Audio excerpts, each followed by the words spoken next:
बात वाकई होती है। रोटी बना के देखते हैं, खाना बनवा के देखते हैं। फिर यहाँ तक कि पहले ज़माने की जो हमारे दौर की माएँ थी वो तो कहती है कुड़ी नु क्या जरा उठ के टुरे थे सही, टुरती फिरती चंगी लगती कि नहीं। यहाँ तक होता था और लड़की इतना शर्मा के चलती थी। और थोड़ा सा जाहिर है नए बंदे के सामने बंदा थोड़ा सा हो जाता है, कहते नहीं यदि चाल को ठीक नहीं लगती। तो यहाँ तक भी होता था। लेकिन रोटी तो एक जो कि मेन चीज़ है, हर घर में 3 वक्त पकती है।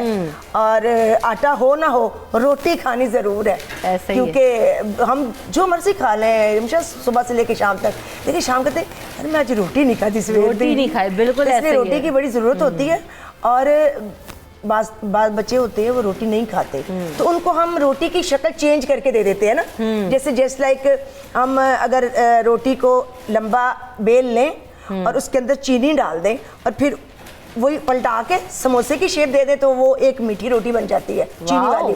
तो वो हम बच्चों को साथ में लंच ब्रेक के लिए भी दे देते हैं। खा भी बच्चा शौक से लेता है। फिर दूध नहीं पीता, जैसे दूध की हम शक्ल चेंज कर देते हैं, कोवल्टीन या कोई ऐसी चीज। इसी तरह रोटी की भी बहुत सारी शक्लें होती हैं जो कि हम बच्चों को दे देते हैं। मीठी रोटी भी तो बनाते हैं, वो घी लगा के चीनी डाल देते हैं उसपे और पराठा भी बनता है।